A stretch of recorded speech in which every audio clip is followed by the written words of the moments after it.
আজকে আমরা বাঁশ পাতা দিয়ে নৌকা বানাবো।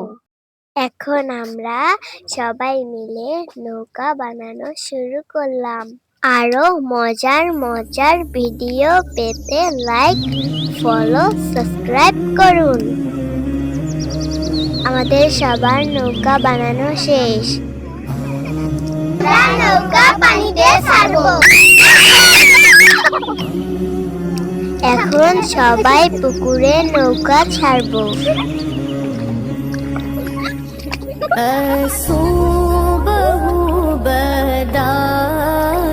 বাঁশপাতার নৌকা পানিতে ছেড়ে দিলাম। সাথী বলি, তোমার নৌকা তো পানিতে ডুবে গেল।